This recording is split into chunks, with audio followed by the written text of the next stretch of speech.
Ақтөбе қалалық орталық мешіті ұсынады. Бисмиллахир-рахманир-рахим. Алхамдулиллахи раббил аламин.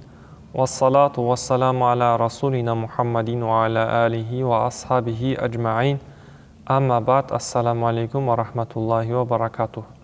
Құрметті бауырлар, бүгін біздердің Адабул Муфрад кітабынан өтетін дәрісіміздің тақырыбы биррул валидайни ба'да маутихима. Дүниеден өткен ата-анаға жақсылық жасау бабы. Абу Усайд деген кісі бұлай деп түсіндіріп жатыр. Күндердің бірінде біз пайғамбар саллаллаху алейхи вассаламмен бірге отырған едік. Сонда арамыздан бір кісі бұлай деді: Я Расулаллах, уа Алланың елшісі, хәл бақия мин бирри абавайя шайун ба'да маутихима абиррухума. Уа Алланың елшісі, біздердің дүниеден өткен ата-аналарымызға қандай жақсылық жасай аламыз? Егер солар үшін бір жақсылық жасасақ, оларға барады ма? Деп Алла елшісінен сұрайды. Қала наам, Алла елшісі, әлбетте, егер де жақсылық жасайтын болсаңыздар, міндетті түрде ол кісілерге барады. Хисалун арбаун. Мына 4 ерекшелік бар. 4 ерекшелік егер жасайтын болсаңыздар, сауабы ата-анаңызға барады деді. Ад-дуау лахума. Ата-анаға жасалған дұға. Бұл иншалла сауап ретінде ол кісілерге тиеді деді Алла елшісі. Біріншісі. Екіншісі болатын болса әл-истиғфару лахума. Ол екеуі үшін Алла тағаладан жарылқау тілеу, кешірім тілеу. Ва Алла тағалам менің дүниеден өткен ата-анамды өз рахымыңа алғайсың, өз кеңшілігіңе, жарылқауыңа алғайсың деп олар үшін истиғфар тілеу. Бұл да иншалла ата-анаға сауап ретінде барады екен. Ва инфаду ахдихима. Және де үшіншісі ата-ананың қалдырған өсиеттерін орындау. Ұрпақтарына егер бір өсиет қалдыратын болса, балалары сол өсиеттерін орындайтын болса, олардың да сауабы барады екен. Ва икраму садиқихима. Және де ата-ананың жақын араласқан дос жарандарына, құрбы құрдастарына құрмет көрсету, оларды сыйлау, міне бұлардың да жаңағы ата-анаға сауабы барады екен. Василатур рахимиллати ла рахима лака илля мин қибалихима. Енді Алла елшісі ары қарай сөзін жалғастырып жатыр. Негізгі ең басты туыстарың сенің осы анаң жағынан болады, немесе әкең жағынан болады деп сөзін аяқтаған екен. Одан кейін 35-ші хадисімізде Абу Хурайра радияллаху анхтан келеді. Ол кісі былай дейді: Турфау лил майти ба'да маутихи даражатуху. Адам дүниеден өтіп ақиретке барған кезде Алла тағаланың алдында дәрежесі жоғары болады екен.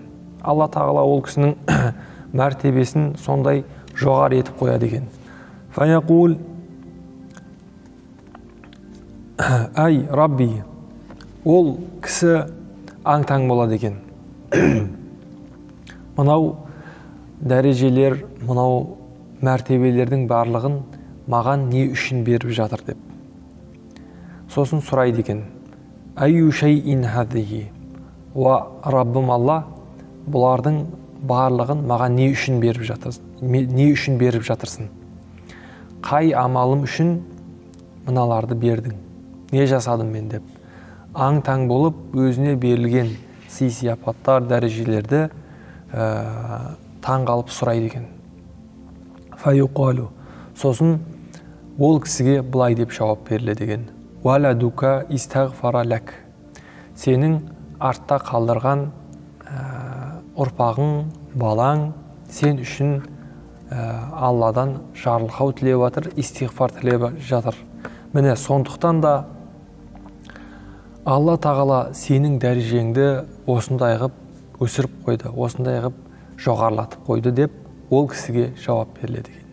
Қараңыздар, бұл хадистен де біздер байқаймыз, егер дүниеден өткен кісіге артында қалған ұрпақтары истиғфар тілейтін болса, мағфирет тілейтін болса Алла тағаладан, ол кісінің ата-анасы иншалла Алла тағаланың алдында дәрежелері жоғары болады екен.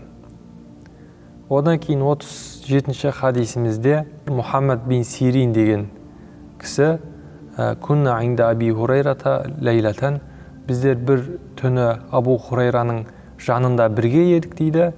Фақала Абу Хурайра былай деген: Аллахумма ғфир ли Аби Хурайрата ва ли уммихи ва ли ман истағфара лахума.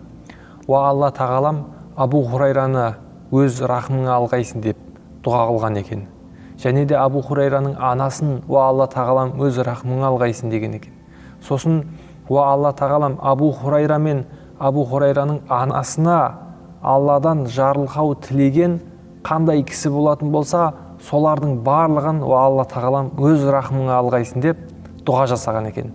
Енді бұл дұғасын айналасындағы кісілер естіп отыр ғой. Жаңа Мұхаммад бин Сирин бар жанында хадисті біздерге жеткізіп жатқан. Сол кісі Абу Хурайраның дұғасынан кейін былай дейді: «Фанахну настағфиру лахума хатта надхула фи даъвати Аби Хурайрата». Бізде Абу Хурайраның сол жерде дұғасын естіп, «Ва Алла тағалам Абу Хурайраға рахмыңды жаудырғайсын, оның анасына рахмыңды жаудырғайсын» деп дұға еттік дейді. Неге? Себебі бізде сол Абу Хурайраның жасаған дұғасының ішінде болайық деп бізде оған дұға еттік дейді. Себебі Абу Хурайра айтты ғой сөзінің басында, Абу Хурайра мен анасы үшін қандай да бір жан Алла тағаладан рахым тілейтін болса, онда сол кісілердің барлығын ва Алла тағалам өз рахымына ал деді. Міне сол дұғаның бізде ішінде болу үшін Абу Хурайра мен анасына Алла тағаладан мағфирет тіледік дейді Мұхаммад бин Сирин. Енді 38-ші хадисімізде бұл да Абу Хурайрадан келеді. Алла елшісі саллаллаху алейхи уассалам: «Иза матал абду инқата анху амалуху илля мин талат». Егерде кісі дүниеден өтіп кеткеннен кейін ол кісінің барлық амал дәптерлері тоқтайды дейді. Тек қана жасаған 3 амалы бар, сол 3 амалының сауабы үзілместен арқасынан келіп отырады дейді. Дүниеден өтіп кеткеннен кейін қалған бүкіл амалдары тоқтайды. Міне сол 3 амалдың біріншісі садақатин жария. Садақа жария. Бұл жария деген сөз үнемі ағып отыратын садақа, жалғасып отыратын садақа үнемі.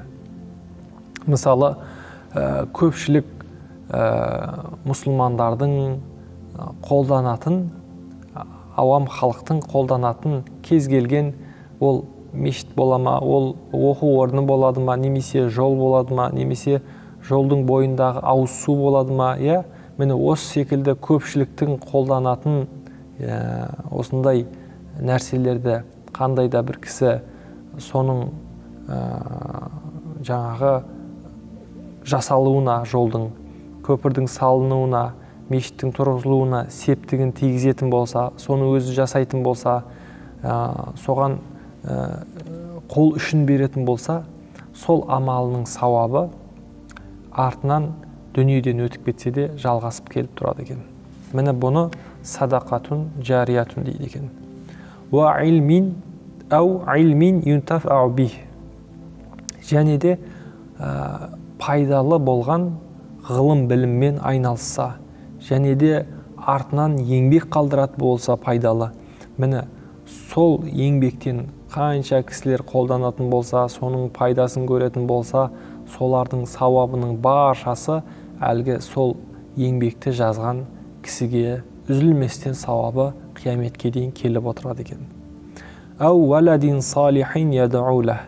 Немесе арқасынан ізгі, салихалы, иманды, ибалы ұрпақ қалдыратын болса, өзінің арқасынан дұға жасап отыратын, осындай перзенттер қалдыратын болса, солардың жасаған әрбір дұғалары ол кісінің арқасынан үзілмей келіп отырады екен. Осы 3 амалдың сауабы кісі дүниеден өтіп кетсе де, ақиретте ол кісіге келіп отырады екен. Енді одан кейінгі хадисіміз Ибн Аббастан бір кісі Алланың елшісі, менің анам дүниеден өтті. Уәләм туси, алайда маған ешқандай нәрсе өсиетке қалдырмады, еш нәрсе айтпады. Афаянфауха ан атасаддақа анха қалана. Алланың елшісі, мен сол дүниеден өтіп кеткен анамның атына деп қандайда бір садақа жасайтын болсам, сол менің берген садақамның анам үшін пайдасы бар ма деп Алла елшісіне келген екен әлгі кісі. Сонда Алла елшісі, наам, әлбетте сенің берген садақаң иншалла анаңның арқасынан сауап ретінде барады, оның пайдасы болады деп Алла елшісі әлгі кісіге жауап берген екен. Енді қарап отырсаңыздар, осы жерде өткен хадистердің барлығынан біздер нені байқаймыз? Егерде қандайда бір кісінің ата-анасы дүниеден өткен болса, сол дүниеден өткен ата-анасының атынан қандайда бір садақа жасайтын болса, өсиеттерін орындайтын болса, оларға дұға қылатын болса, олардан Алла тағалаға Аллахым деп қолын ашып, жарылқай көр ата-анамды деп мағфирет тілейтін болса, бұлардың баршасының иншалла ата-анасына сауабы барады екен. Міне біздер бүгінгі өткен хадистерімізден осыны байқаймыз. Келесі дәрісімізде иншалла ары қарай жалғастыратын боламыз. Ва ахиру дауана анил хамдулиллахи раббил аламин.